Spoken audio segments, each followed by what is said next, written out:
অনেকে বিশ্বের চলমান পরিস্থিতিকে কিয়ামতের সন্নিকটে বলে আখ্যায়িত করেন। আসলে কি তাই? কিয়ামত হওয়ার জন্য অবশিষ্ট সকল আলামতসমূহ জানতে চাই। গুরুত্বপূর্ণ প্রশ্ন। কিয়ামত নিকটে, এটি কোরআনে কারীম বহু আগেই ঘোষণা দিয়ে দিয়েছে। আল্লাহ সুবহানাহু ওয়া তাআলা বলেছেন, ইকতারাবাতিস সাআতু ওয়ানশাক্কাল কামার। এই যে কিয়ামত নিকটবর্তী হওয়ার কথা, এটা আল্লাহ তাআলা কোরআনে জানিয়ে দিয়েছেন আরও 1450 বছর প্রায় আগে। আল্লাহ বলেছেন, ইকতারাবাতিস সাআহ, কিয়ামত নিকটবর্তী হয়ে গেছে, ওয়ানশাক্কাল কামার, এবং চাঁদ বিদীর্ণ হয়েছে। নবী সাল্লাল্লাহু আলাইহি সাল্লামের মুআজিজায় তার আঙ্গুলের ইশারায় চাঁদ দ্বিখণ্ডিত হয়েছিল। এর মধ্য দিয়ে কিয়ামত নিকটবর্তী হওয়ার ঘোষণা আল্লাহ তাআলা দিয়েছেন। অতএব কিয়ামত নিকটবর্তী, এতে কোনো সন্দেহ নাই। নবী করিম সাল্লাল্লাহু আলাইহি সাল্লাম বলেছেন, বুইসতু আনা ওয়াসসাআতু কাহাতাইন, আমি এবং কিয়ামত, অর্থাৎ তাঁর আবির্ভাবের কথা তিনি বলছেন। তাঁর আবির্ভাব এবং কিয়ামত, এ দুটি ঘটনা দুটি আঙ্গুলের মতো পাশাপাশি অবস্থান করছে। একটা আঙ্গুলের মাঝে, একটা আঙ্গুলের পরে আরেকটা আঙ্গুল, মাঝে আর কোনো আঙ্গুল নাই। তাঁর আবির্ভাবের পরে পৃথিবীর সবচেয়ে বড় বিষয় বা ঘটনা হবে মহাপ্রলয় বা কিয়ামত। এই যে কিয়ামত, এটি নবী সাল্লাল্লাহু আলাইহি ওয়াসাল্লামের পরের পৃথিবীতে ঘটা সবচাইতে বড় ঘটনা, অর্থাৎ মাঝে কোনো নবী রাসূল থাকবেন না। এখান থেকে কিয়ামতের নিকটবর্তীতা বোঝা যায়। কিন্তু আমাদের সমাজে কিছু ঘটলেই, কোনো ঘটনা, কোনো যুদ্ধ, কোনো বিগ্রহ, কোনো কিছু ঘটলেই আমরা অনেকে কিয়ামতের দিনক্ষণ গণনা করতে শুরু করি, যে আর এতশো বছর আছে, এত বছর আছে, আর ঘরবাড়ি করে লাভ নাই, ইত্যাদি ইত্যাদি। হ্যাঁ, একজন ঈমানদার সবসময় প্রস্তুত থাকবে আখিরাতের জন্য। দুনিয়া নিয়ে অনেক বেশি ব্যস্ত হয়ে থাকবে না, যে কোনো মুহূর্তে তার ডাক আসতে পারে। প্রত্যেকটা মানুষের মৃত্যু মানেই তার কিয়ামত, সেটা ভিন্ন বিষয়। কিন্তু এই সৃষ্টি জগতের যে বিশাল আয়োজন আল্লাহ তাআলার, এটা যে আল্লাহ তাআলা ধ্বংস করে দিবেন, সেটা অতি নিকটে। এই অতি নিকটের ডেফিনেশনটা কি, এটা সংজ্ঞাটা কি? অতি নিকটে মানে কত বছর? এটার ইলম একমাত্র আল্লাহর কাছে আছে। 1450 বছর আগে কোরআন যে বলেছে ইকতারাবাতিস সাআহ, যে মহানিনাদ গোটা সৃষ্টি জগৎকে ধ্বংস করে আল্লাহর বিচারের মুখোমুখি করবে মানুষ এবং জিনকে, সেই মহানিনাদ বা সেই কিয়ামত, সেটি নিকটবর্তী হয়ে গেছে। এটি বলার পরও পার হয়েছে 1450 বছর। এরপর সামনে আরো কত বছর বাকি আছে আমরা জানি না। হতে পারে 200 বছর, হতে পারে 2000 বছর, হতে পারে আরো কম বা বেশি। এর ইলম একমাত্র আল্লাহর কাছে আছে। কোরআনে বারবার করে এই বিষয়টা আমাদেরকে সতর্ক করা হয়েছে যে কিয়ামতের ইলম, কিয়ামতের সময় ক্ষণের ইলম একমাত্র কার কাছে আছে? আল্লাহ রাব্বুল আলামিনের কাছে। খোদ নবী সাল্লাল্লাহু আলাইহি সাল্লামকে যখন জিজ্ঞাসা করা হয়েছিল কিয়ামত কবে হবে, তিনি উত্তরে বলেছেন, মাল মাসউলু বিহা বিআলামা মিনাস সাইল। যাকে জিজ্ঞাসা করা হয়েছে তিনি প্রশ্নকর্তার চাইতে বেশি জানেন না। অর্থাৎ ঠিক কবে হবে এই দিনক্ষণ আমরা কেউই আসলে জানি না। এটা জানেন কে? আল্লাহ রাব্বুল আলামিন। তবে হ্যাঁ, কিয়ামতের অনেক আলামত আছে। এই আলামতগুলো আপনি চাইছেন যে অবশিষ্ট সকল আলামত জানতে। কিয়ামতের সকল আলামত একসাথে জানানো কঠিন। কিয়ামতের আলামতগুলো দুই প্রকার। একটা হলো আলামাতে কুবরা, বড় আলামত। বড় আলামত বলতে উদ্দেশ্য হলো যেগুলো কিয়ামতের ঠিক কাছাকাছি সময়ে একেবারে শেষ মুহূর্তে প্রকাশ পাবে, যেগুলো দেখে মানুষ বুঝবে যে শেষ, আর সুযোগ নাই। যেমন সূর্য প্রতিদিন পূর্ব দিক থেকে উঠে, ওই দিন পশ্চিম দিক থেকে উঠবে, তখন সবাই বুঝে যাবে যে হ্যাঁ শেষ।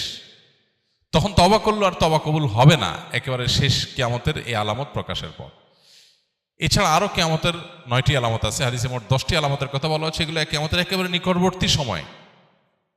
কয়েকটা বড় ভূমিধস হবে, হ্যাঁ, তারপরে ইয়াজুজ মাজুজের প্রকাশ, আত্মপ্রকাশ ঘটবে।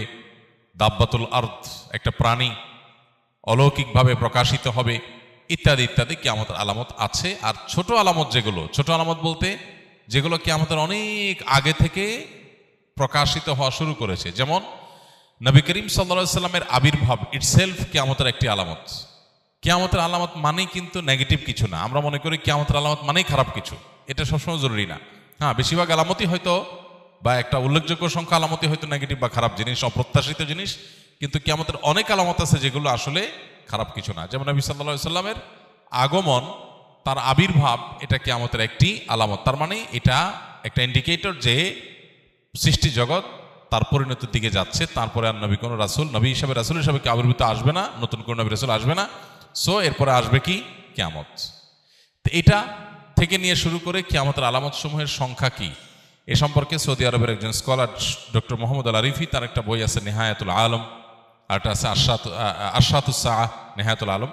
এই যে বই, এই বইয়ের মধ্যে তিনি অনেক ডিটেইল আলোচনা করেছেন। আমরা এগুলোকে সংক্ষিপ্ত একটা ছোট্ট ছোটি বইতে প্রায় 10 বছর আগে একত্র করেছিলাম, কিয়ামতের 141 আলামত এই নামে। এই 141 আলামতের মধ্যে আপনার 10টা হলো, বাকি 131টা হলো ছোট ছোট আলামত। এই যে দাসীর পেট থেকে তার মালিকের জন্ম হবে, এটা একটা আলামত। এটার মানে অনেক মুহাদ্দিসরা বলেছেন যে সন্তানরা মাদের সাথে দাসীর মতো আচরণ করবে, কাজের লোকের মতো আচরণ করবে, রেসপেক্ট করতে ভুলে যাবে, কিয়ামতের আলামত। এরকম ছোট ছোট লোকেরা তারা বড় বড় লোকে পরিণত হবে। রাখাল, সাধারণ রাখাল হঠাৎ কিছুদিনের মধ্যে দেখা যাবে সে আট্টালিকার মালিক হয়ে গেছে। এটা ভালো বা মন্দ না হতে পারে, হালাল পথে মালিক হলে এটা ভালো কিছু, খারাপ কিছু না, কিন্তু এটা কিয়ামতের আলামত যে রাতারাতি পরিবর্তন হবে। তাকারাবাজ জামান, কিয়ামতের আগে সময়ের বরকত চলে যাবে, সপ্তাহ দিনের মতো চলে যাবে, মাস সপ্তাহের মতো চলে যাবে, দিন কয়েক ঘন্টার মধ্যে চলে যাবে।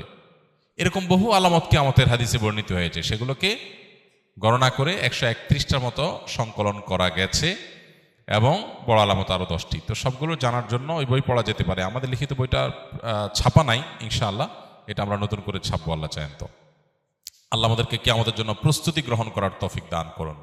এক সাহাবী জিজ্ঞাসা করেছেন নবী সাল্লাল্লাহু আলাইহি সাল্লামকে, হে আল্লাহর রাসূল, কিয়ামত কবে, কিয়ামত কবে হবে? নবীজিকে জিজ্ঞাসা করেছিলেন।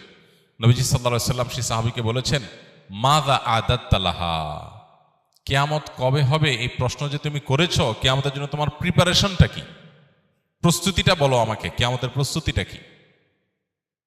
তখন সাহাবী নবী সাল্লাল্লাহু আলাইহি সাল্লামকে বলেছেন, হে আল্লাহর রাসূল, আমার আসলে তেমন কোনো প্রস্তুতি নেই, তবে আমার একটা প্রিপারেশন আছে, সেটা হলো যে আমি আপনাকে ভালোবাসি।